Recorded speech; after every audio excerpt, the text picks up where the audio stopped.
की बात आप कर रहे थे तो शिवराज चौहान को व्यापम घोटाले को सबसे बड़े भ्रष्टाचारी को बैठाकर और आप जैसा आदमी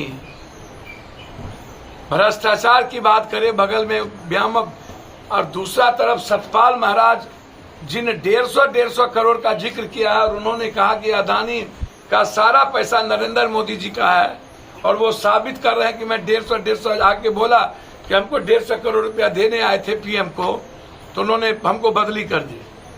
हम तो चाहते हैं कि सतपाल मलिक की पूरी जांच हो जाए पुलवामा से लेके सारी बातों का। क्या क्या बताऊं उनके घोटाले के। आपने तो अभी तक हिम्मत नहीं जुटाई यह कहने की कि अदानी आपके मित्र हैं और अदानी व्यापम दुनिया के सबसे बड़े घोटाला के जनक है। तो हम तो कहना चाहेंगे कि आप भ्रष्टाचारियों के आपसे बड़ा भ्रष्टाचारी कौन है जनाब धरती पर। आपने तो कभी सभी भ्रष्टाचारियों को अभी आपने मणिपुर में, मैं नरेंद्र मोदी से जानना चाहता हूं, मध्य प्रदेश में विदेशों से आकर के आपको बिहार को गाली देने का वक्त मिला। ये गठबंधन से इतना बौखला चुके हैं, ये विपक्ष के गठबंधन से, ये इनका दिवालियापन, इनका मतलब इतना, ये मैं समझ नहीं सकता हूं उनकी इतनी बेचैनी। आप भ्रष्टाचार पर वार करते हैं। सबसे बड़ा घोटालेबाज जो मुख्यमंत्री आपने मणिपुर में गठबंधन किया, आप महबूबा मुफ्ती से गठबंधन किया, आप गुलाम नबी आजाद को सर्वश्रेष्ठ बना दिए कांग्रेस से निकालकर, शरद पवार के भतीजा को आपने अपने दल में लाकर के घोटाला ही गायब कर दिया। असम का मुख्यमंत्री सबसे बड़ा भ्रष्टाचारी नहीं है। सारे भ्रष्टाचारियों को रखकर, और वो छोड़िए, सुप्रीम कोर्ट ने जिसको सबसे बड़ा भ्रष्टाचारी कर्नाटक के मुख्यमंत्री को कहा था, उसको आप उसके नेतृत्व में चुनाव लड़े और माइंस माफिया के नेतृत्व में चुनाव लड़े। उत्तर से पूरा, पश्चिम से दक्षिण आप घोटालेबाज को खड़ा किए हुए। और आपको एक बार भी 100 आदमी मर गया मणिपुर, उसके लिए हिम्मत नहीं हुई आपकी। आप कुछ बोलें। भारत का पहला प्रधानमंत्री होगा जिसने बेटी बैठी रही गोल्ड मेडलिस्ट, जिसके गोल्ड मेडल को लेकर के आप प्रचार कर रहे थे हिंदुस्तान का, उसके लिए ट्वीट तक नहीं किया। और दूसरा ट्वीट आपने मणिपुर के लिए नहीं किया। विदेश में आप गुणगान करवाते रहे, विदेश में मस्जिदों मस्जिद जाकर के घूमते रहे और यहां आकर के गाली देते रहे। के मामले में लड़ाई लगाना शुरू कर दिया।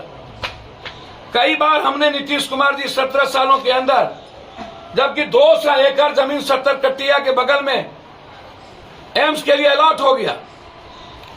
दरभंगा और पटना की दूरी 2 घंटे से 2.5 घंटा। पटना में जब एम्स है तो दरभंगा में 2 घंटे से 2.5 घंटा। और दरभंगा में एम्स खुल जाता मुझे कोई आपत्ति नहीं थी, लेकिन सहरसा जहां पर जमीन दे दिया गया और उसके बाद कोसी सीमांचल, बंगाल, नेपाल, इस इलाके जो कलकत्ता, सिल्लीगुड़ी और दिल्ली जाना पड़ता है, यह सबसे बड़ा, जहां कैंसर से, टीबी से, दम्मा, हैजा से लेके संक्रमण बीमारी, पानी और गरीबी के चलते है, वहां एम्स की सबसे ज्यादा जरूरत। वो 2 घंटे पर है, हम 5 घंटे पर हैं। वहां की दूरी 2 घंटे में हम एम्स जाएंगे। यहां तब तक हम सहरसा, पूर्णिया, सुपौल, अररिया से हम मर जाएंगे। और पहले ही डीएमसीएच वहां सबसे बड़ा है। जब वहां डीएमसीएच एम्स जैसा है, पीएमसीएच एशिया का 5000 करोड़ का सरकार बना रही है, तो फिर बिहार में कोसी सीमांचल में के अंदर ना तो आप एक एयरपोर्ट की दिलचस्पी दिखाते, अब जाकर के पूर्णिया की लड़ाई, अब थोड़े दिन पहले समझौता किए। लगातार पूर्णिया में एक हाईकोर्ट के बेंच के लिए लड़ाई जारी है। चिट्ठी है मेरे पास 10 रविशंकर का, लगातार उप राजधानी के लिए है कि एक उप राजधानी आप पटना, दूसरी उप राजधानी कोसी सीमांचल में आप उधर भागलपुर उस इलाके को लेकर क्या बनाइए, इधर आप एम्स आप दीजिए। तो इसीलिए एम्स के सवाल पर तो ये तो मुख्यमंत्री एम्स से आपको मतलब फैसला नहीं लिया जा रहा है, क्या कहेंगे आप इस सवाल पर? सर मैं इस मामले में बहुत क्लियर हूं।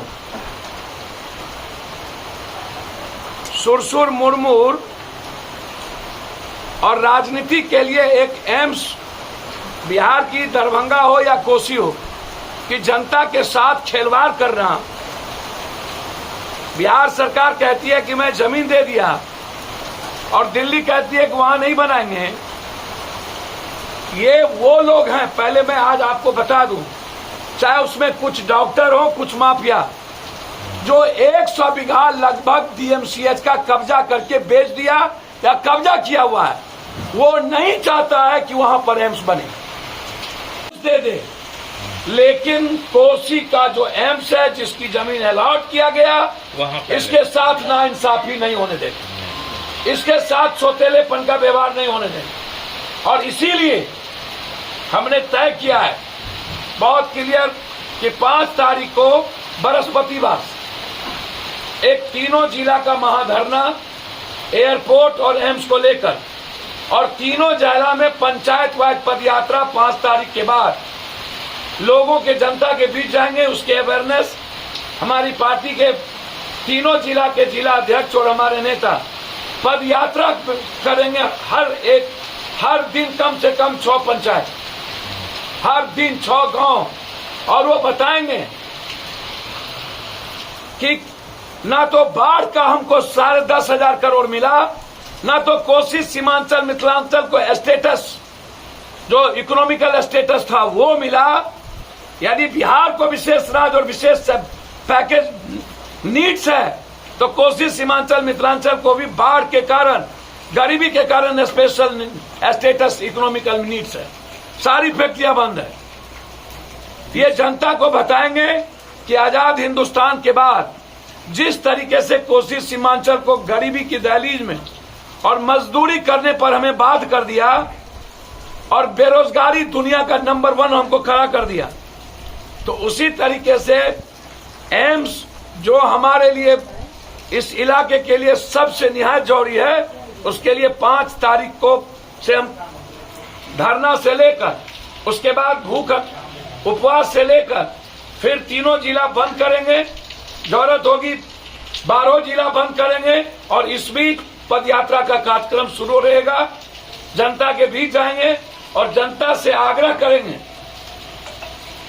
कि सड़क सूनी हो जाती है तो नेता आवारा हो जाता है, और आवाज जब जनता की बंद हो जाती है तो लोकसभा और विधानसभा गूंगी और बहरी हो जाती है। इसीलिए संघर्ष और आवाज और सड़क को मैंने कभी सूनी होने नहीं दिया, हमेशा सड़कों पर लड़े। 40 साल लगातार सड़क पर रहे। इसीलिए कोसी के इस नाइंसाफी को हर कीमत पर लड़के लेंगे, चाहे इसके लिए जो कीमत चुकाना पड़े। धन्यवाद।